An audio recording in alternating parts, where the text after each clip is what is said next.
Chers amis de TV Liberté, bonjour. Nous allons partir aux côtés du peintre Jean-François Debus dans son œuvre, qui est une œuvre étonnante et que je suis sûre vous allez aimer autant que je l'ai aimée. Jean-François Debus est un ami de Boris Lejeune, c'est comme ça que je l'ai rencontré.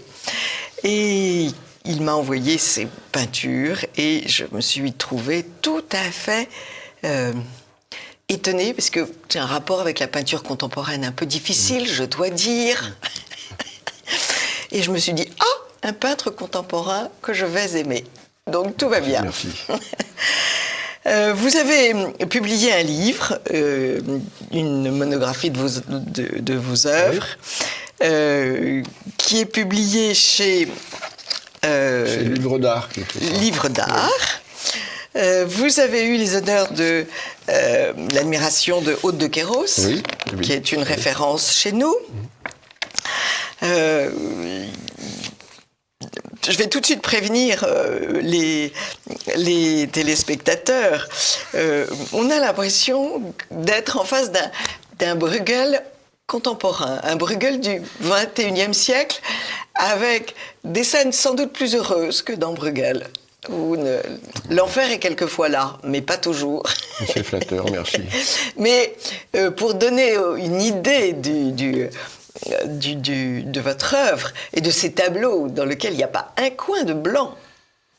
Un peu de ciel quand même en haut. Un peu de ciel, un peu d'inspiration. Exactement. Alors, vous êtes le fils de Maurice Debus, prix de Rome en 1937. Sculpteur.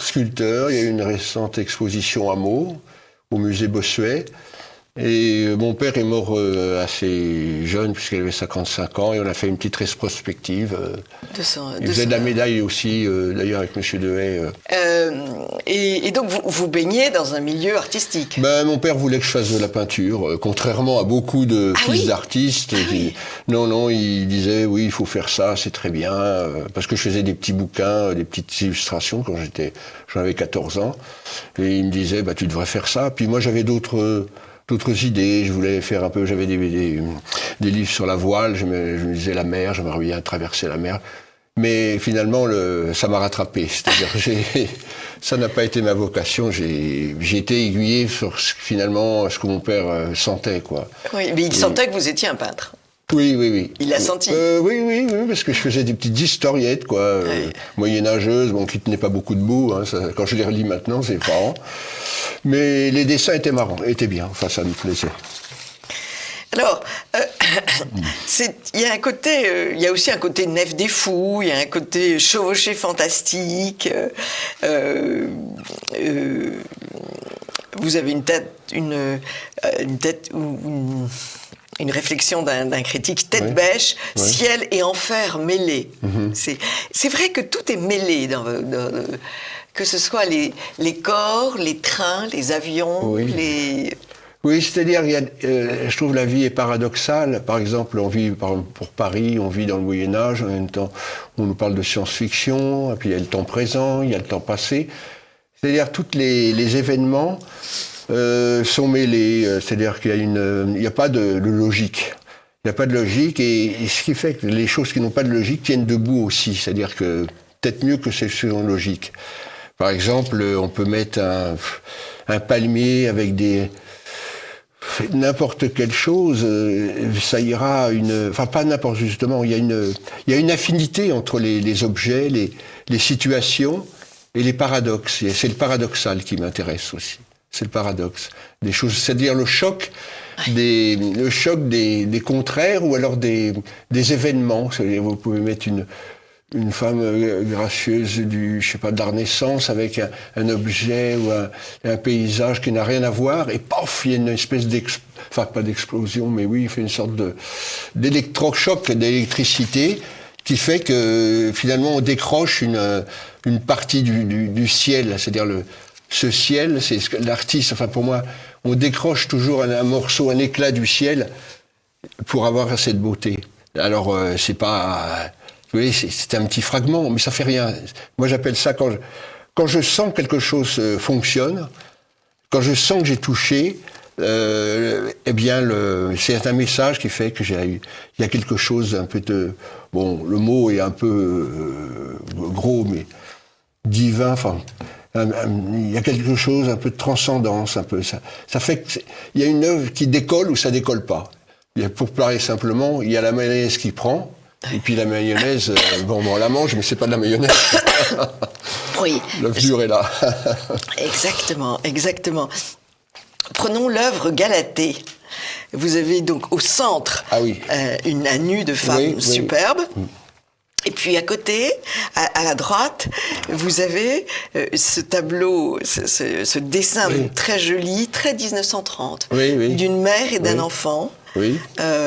Et puis vous avez une danseuse de cirque, et vous avez un Pierrot italien, vous avez des anges. Qui ouvrent une écluse. Là, normalement, il faut que je les révise, parce que quelquefois ça... Vous avez une imagination quand même débordante.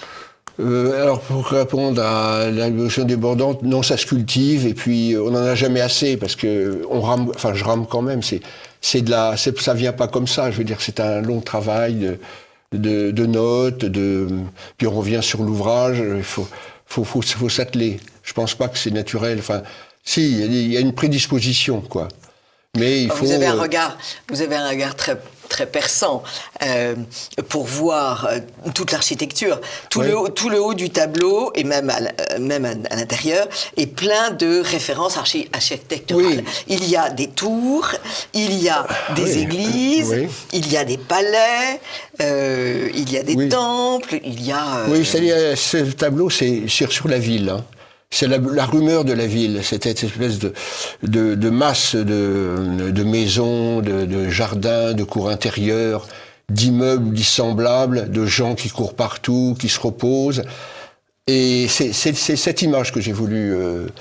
c'est cette ambiance de bruit aussi, vous savez, dans la ville, il y a les chiens qui aboient, il y a les vaisselles qu'on range, tout ça, c'est des sonores, des côtés sonores, mais ce que je voudrais dire, que ça soit poétique. C'est-à-dire même si vous voulez, les bruits de bagnoles, de voitures qu'on entend, finalement, avec un peu de recul et un peu d'image, c'est de la poésie. C'est de la poésie. Je suis très porté sur les voitures, hein. De la forme des voitures, normal, vous êtes tout un ça. Homme. Ouais, je crois que ça, y a pas de limite à ça. C'est très très. Non, mais surtout les anciennes aussi, hein, parce que les voitures là, maintenant se ressemblent. Elles sont toutes pareilles. Elles sont toutes pareilles, j'espère pas comme les gens, mais... Et donc il y a... ce que je veux, même quand je fais des batailles, vous voyez, des sortes de batailles de gens, de l'ancien régime, par exemple, ou alors des conflits, il en ressort toujours quelque chose. Dans le dernier triptyque, là, j'ai fait... ce sont des défilés militaires, mais il y a un côté toujours poétique. C'est la beauté qui compte. Parce que quand j'étais enfant, quand je reviens à l'enfance, j'ai gardé des dessins et j'étais fasciné par l'époque napoléonienne. Avec tous ces bicornes, je trouvais ça des opéras. Alors je dessinais ça avec des canons, etc. Les types avec des épaulettes, je m'étais fabriqué aussi des sabres en bois. Mon père était désolé de voir ça parce que lui était antimilitariste. Moi aussi, mais disons mais ce que je recherchais, c'est l'opéra. La beauté des gestes, vous voyez, comme une danse. Bien sûr, c'était éminemment théâtral, une armée en marche. Voilà. La précision, la beauté de votre crayon, qui est quand même... Vous êtes un hyper-réaliste, on pourrait dire, comme l'école hyper-réaliste le montre. Vous avez pris des cours, vous étiez comme d'instinct très très précis. Comment ça se passe? Non, c'est-à-dire je permets je suis pas, ce qu'on appelle les hyper-réalistes, c'est ceux qui... Je suis sûr c'est le trait, vous voulez parler. Mais c'est pour évoquer votre œuvre. Oui, c'est-à-dire que, l'hyper-réalisme, c'est le trait... J'étais aux arts appliqués à l'industrie, puis aux beaux-arts. C'est ça. Voilà. C'est ça qui donne votre extraordinaire présence. C'est-à-dire... Oui, mais aux arts appliqués, j'étais pas brillant et je suis resté 2 ans. Pour tout vous dire, hein, c'est un peu une confession que je fais, j'ai pas besoin de changer de personnalité. Mais enfin, j'ai rencontré des professeurs très intéressants et des rencontres d'amis aussi. C'est ça, c'est des rencontres qu'ils font. Parce que les arts appliqués, c'était une école vous savez, d'objets, de design d'objets. Très bonne école. D'ailleurs, mon père était professeur avant aux arts appliqués. Enfin, et je suis rentré grâce à lui. Très bien. J'ai pas honte. Pourquoi pas. Et donc, après, je suis parti, j'ai un peu erré et je suis allé aux Beaux-Arts. Alors, aux Beaux-Arts, ce qui m'a beaucoup plu, moi, c'est le dessin qui me plaît. C'est le dessin du modèle vivant. Et puis à Montparnasse 80, je faisais aussi du nu. Enfin, je passais presque toute la journée à croquer. et donc, c'est ça qui me plaisait, en fait. Puis d'être libre. Moi, j'aimais pas l'enfermement des ateliers. On voit tous les gens qui sont là comme des secrétaires, des dactylos qui font leur... Je trouve ça... Je me dis, assez. Voyez. C'est sûr que vos toiles explosent de liberté. Oui, parce qu'après, je suis... Et des nus, il y en a... c'est-à-dire, c'est beau. À profusion. Oui. Et des beaux nus, des nus... j'essaye, oui. Des nus absolument gracieux, des nus... très effilés, des nus dansants, des nus oui, parce volants. Pour moi, la femme, c'est la beauté directe, avant un arbre presque, parce que c'est celle qu'on voit, c'est notre alter ego. Donc, on n'a qu'une envie, c'est de se rapprocher. Voyez. On va regarder le tableau qui s'appelle l'Égyptienne. Ah oui, l'Égyptienne. Et que vous allez voir à l'antenne, chers amis TV Liberté. Alors, évoquez-nous ce tableau, s'il vous plaît. Bien, il y a un petit peu de temps quand même, c'est dans les années 89. Et là, ça part de la femme, aussi du couple. Hein, et c'est la rivière qui sort de son lit. C'est-à-dire que c'est on peut dire une Pentecôte, ou alors c'est l'eau qui devient feu. Ça peut être aussi le phénomène de l'Eucharistie ou comment l'eau qui devient vin. Voilà, ça peut être les noces de Cana plutôt. Et les noces de Cana, c'est la femme par son. Enfin, il y a une espèce d'ailleurs, il y a aussi l'anneau mystique par son pouvoir étonnant. Quoi. Étonnant de quoi? Étonnant. La rivière sort et au contact de l'air, pouf, s'embrase. Voyez. C'est peut-être notre condition aussi, dans notre corps futur, de résurrection, si j'ose parler. Hein. Bien sûr. J''improvise. C'est le temps de la résurrection, c'est bien d'en parler. Alors, des oiseaux, beaucoup d'oiseaux. Oui. Une tour. C'est la tour de Pise. La tour de Pise, bien sûr. Alors, la tour de Pise, ça me plaît bien parce que. Alors là, elle est penchée, un peu comme cette rivière parallèle, qui prend un angle, elle est penchée par rapport au tableau. Et cette tour de Pise évoque, alors j'appelle Pise-analyse. Pise-analyse, alors il y a une Pise-analyse, et elle est penchée, alors elle prend pas une leçon, un rendez-vous avec le psychanalyste, parce que son problème, c'est qu'elle est penchée, voyez. Et donc ça la traumatise. On l'a pas laissé à la dresser.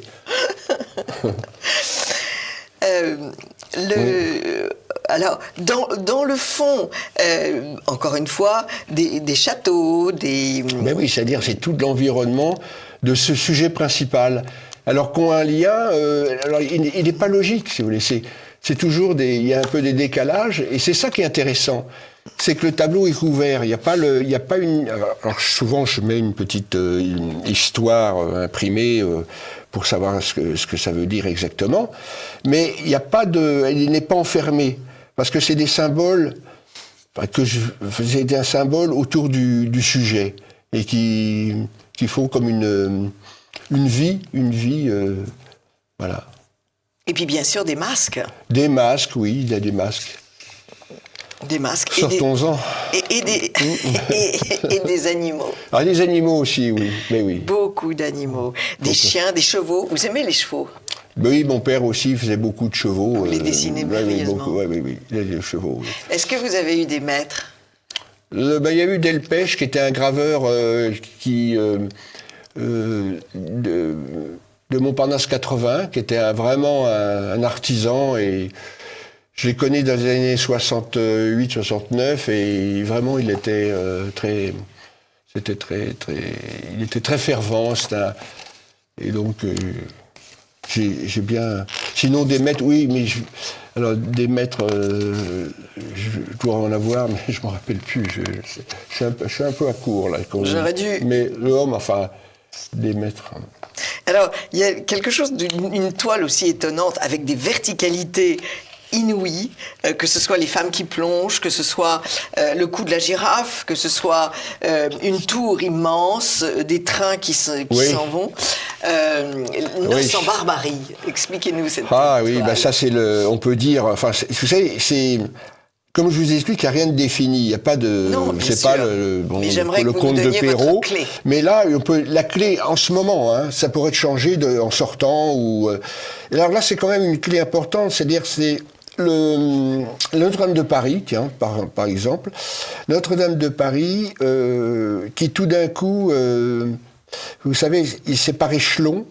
Elle est par échelon, et donc ça se transforme en rail, et il y a des locomotives qui monte, on peut dire, d'ailleurs, Cap Canathédrale, vous voyez, parce que ça part de là. Les locomotives anciennes, qui sont plus représentatives, qui sont plus féroces que ce que les TGV, parce qu'elles étaient solides, elles étaient noires, elles crachaient de la fumée. Et c'est-à-dire, c'est toute l'énergie des voyages et du transcendant de cette montée en flèche vers les cieux, vous voyez. Oui, il y a une verticalité dans tout le tableau qu'il n'y a pas toujours. Par exemple, l'accumulation des trains. Vous avez une passion pour les trains, avec un agneau, lui aussi mystique. Oui. Alors l'agneau mystique, c'est, vous voyez, il est au centre du tableau, il est rouge, la rouge de la passion. Oui.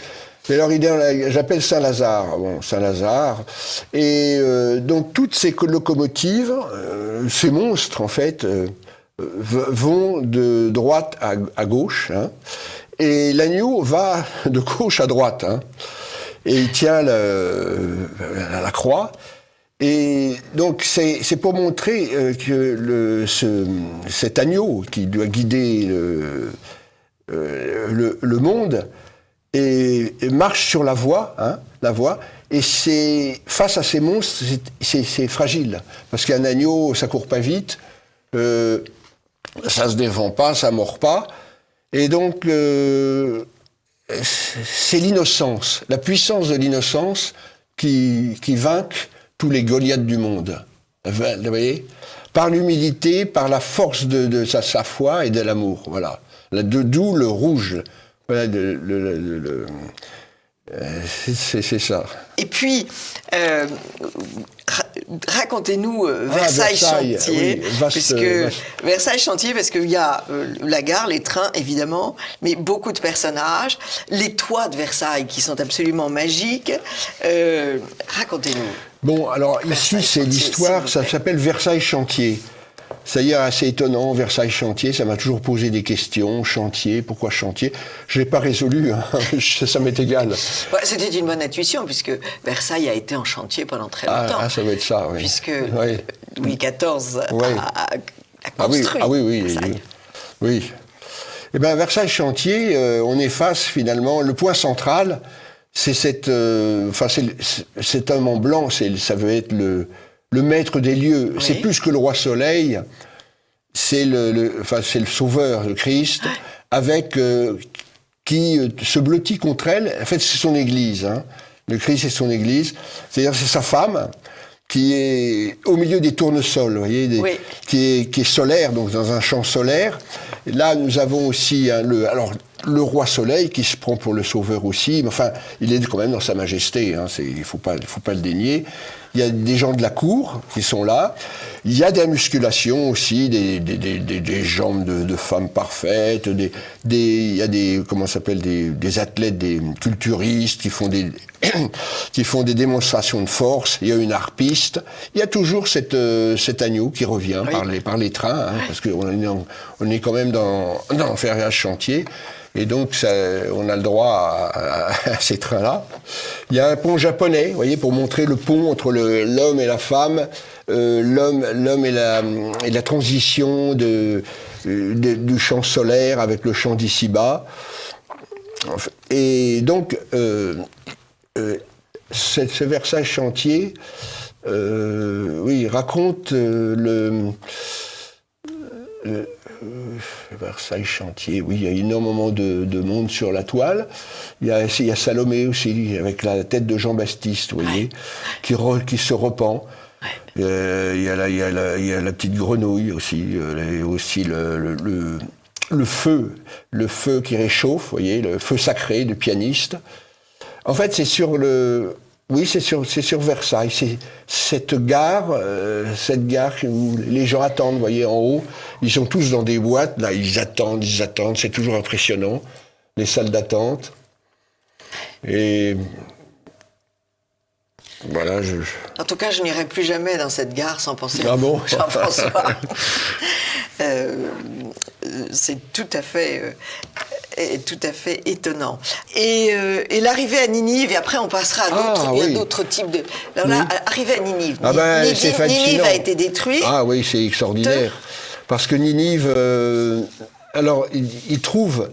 Alors contrairement, j'ai fait un poisson, et contrairement à ce qui crache, c'est-à-dire le Jonas sur Ninive, quoi, pour leur dire qu'il faut se calmer, et puis qu'il serait bon qu'on se convertisse, eh bien là, c'est une icône.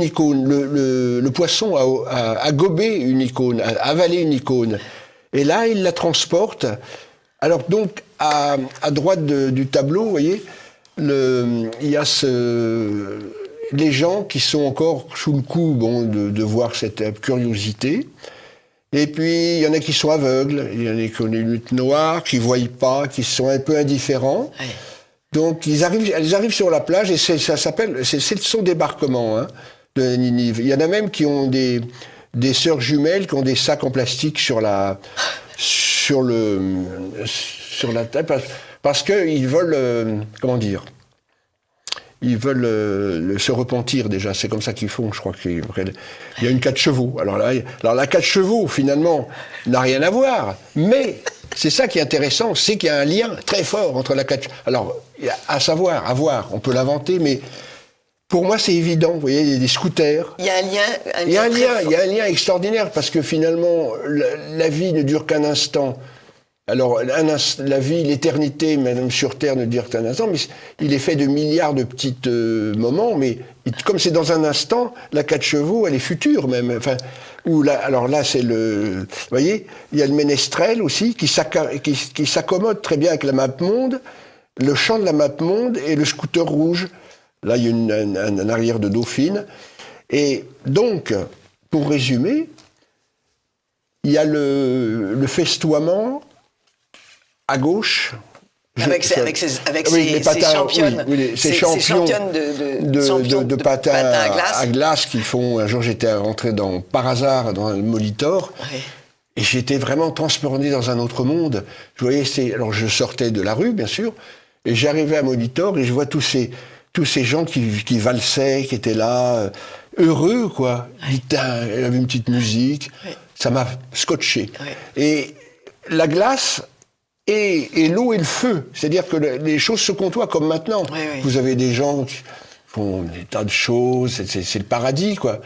Il y a la paix, et à un côté, il y a le désastre, et ça cohabite. Ça cohabite, oui, absolument. Ah oui, c'est... Vous avez l'œil attiré par, ce qui est beau, et deux... Et ce qui est disharmonieux, d'autre part. Ça choque, vous êtes sensible aux deux. Oui, je crois que je ne suis pas le seul. Vous êtes sensible c'est sûr. Aux deux, et vous savez le montrer. Oui, oui. Alors, il y a 3 toiles que j'aime aussi beaucoup, qui sont très, très signifiantes. Et comme nous faisons cette émission après Pâques, ça tombe bien qu'on en parle. C'est le Christ à Neuilly. Ah oui. Alors, c'est un peu les rameaux à Neuilly. Oui, le Christ est sur son âne. Oui. Et nous sommes avenue Neuilly, à les immeubles et tout. Ça, c'est très étonnant, ce tableau. Mais contrairement aux autres, c'est extrêmement, c'est beaucoup plus épuré. Alors c'est un Christ évidemment qu'on reconnaît parce que c'est c'est de la Renaissance italienne, c'est le Christ. Je mets beaucoup de références dans mes tableaux ce qui existe, parce que je les ressens énormément et je les resitue. Donc je trouvais pas mieux que ce Christ, vous voyez, qui est majestueux, il y a un petit anon derrière. Et il est dans ces sortes d'avenues. Bon, je connais un peu Neuilly, mais j'ai pas fréquenté beaucoup. Mais le peu que je vois, souvent, c'est des immeubles très beaux immeubles, même en été avec leur store. Mais il règne quelquefois une pesanteur. Enfin, c'est mon avis à moi. Hein, j'ai pas. Oui, c'est pas parce que. Mais et puis peut-être. Je m'excuse ça peut être d'autres gens, d'autres quartiers, hein. Mais il y a un peu une indifférence, vous voyez, parce que des gens repus ou les gens très cossus, oui. Cossus, ça peut être des gens aussi, mais là dans ce tableau, hein, tel que je vous le décris, tel que j'ai ressenti. Alors il y a des mamans qui viennent faire promener leurs gamins, tout ça. Et qui leur regardent, oui. Alors, je sais pas si j'ai rendu un peu ce que c'est un tableau étonnant, en tout cas. Et puis, il y a la Pentecôte. Alors le tableau de la Pentecôte, avec ce groupe de la Vierge et des apôtres qui reçoivent le Saint-Esprit, qui est donc un rappel de Goya. Non, c'est le Gréco. Le Gréco, c'est Gréco. Je tiens à mon Goya, le Gréco. C'est le Gréco, bah oui, j'ai copié le Gréco, et je l'ai resitué, si vous voulez, j'ai fait revivre dans un immense bâtiment en désaffection. En destruction. Il y a la pelleteuse qui est en train de faire tomber les murs. Voilà, et puis alors il y a une arche, vous voyez, il y a un coin de ciel bleu que j'aime bien. C'est un bâtiment ancien. Ancien, oui, qu'on détruit. Il y a un ancien ordinateur, il n'est pas à la mode, mais c'est pour montrer que c'est vraiment un ordinateur, et puis des vieux fauteuils, une vieille rampe. C'est un passé qu'on détruit, et les apôtres et la Vierge Marie sont là, un peu consternés. La pelleteuse, elle va peut-être se remettre en route. Qu'est-ce qu'on va faire? Et finalement, on connaît la suite. Hein, le feu arrive et ils redeviennent un renouveau, quoi, pour l'évangélisation, pour la foi. Ils retrouvent confiance en eux. Alors, on va terminer sur un aspect de votre travail qui est très amusant, c'est que vous faites des caricatures. Ah oui. Et vous faites des caricatures des dessins d'humour. Des dessins d'humour extraordinaires. Et je vais en montrer quelques-unes, parce que c'est trop bien. L'une des premières que vous m'avez envoyée, c'était fantastique. C'est deux hommes qui discutent. Et il y en a un qui dit à l'autre, « Tu dis quelque chose de différent et on vient te chercher. » Et les bons hommes ont tous les deux une anse dans le dos, une poignée, ouais, et on sent qu'il va être emmené. C'est ça, comme une valise. Comme une valise, et dégagé. Dégagé, voilà. Et puis évidemment, toute une autre série. Qu'est-ce qu'il faut faire? Virer les poubelles trop dangereuses. Ben, si vous voulez, c'est tous ces dessins d'humour que j'envoie.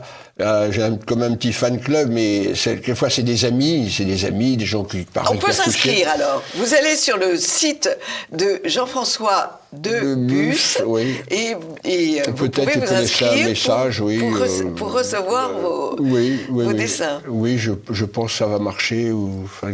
Et donc, oui, il faudrait ou alors mon adresse mail à la limite, mais. Non, mais s'ils vont sur votre site, ils trouveront. Alors donc, ces dessins d'humour, c'est un peu un exutoire pour moi de... Ah oui, j'avais une espèce de petit fan club de gens. Bon, alors, quelquefois, il y en a qui se désabonnent et tout, mais je les remercie parce que parce que ça permet d'avoir un contact. D'abord, ça me fait expulser toutes les mauvaises pensées que j'ai. Je les traduis et je suis soulagé et je rigole. Ça soulage l'estomac. Sinon, elle vous reste sur l'estomac. Oui. Non, mais c'est ça la création. Celui qui est créateur a le pompon parce que c'est royal, quoi. Vous avez commencé d'ailleurs à faire ces caricatures pendant le Covid. Oui, c'est ça qui m'a incité. Le confinement. Oui.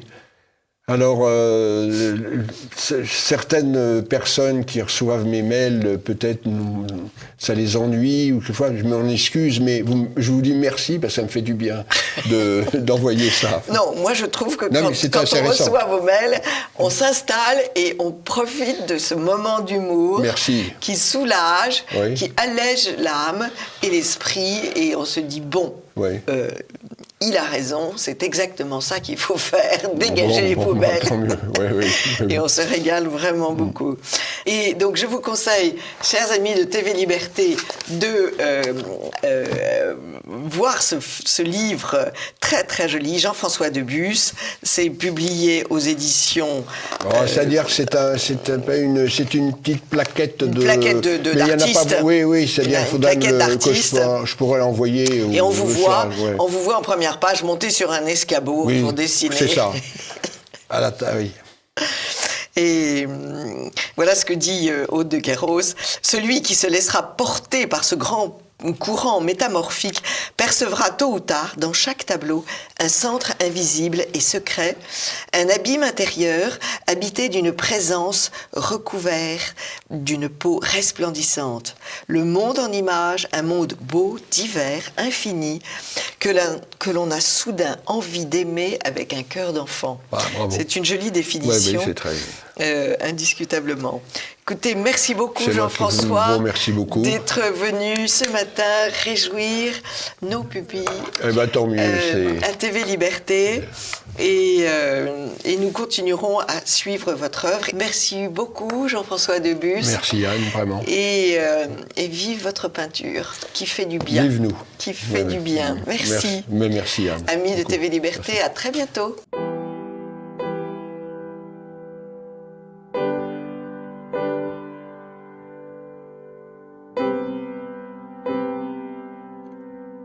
En ce temps-là, la terre était plate et peuplée de platoniciens.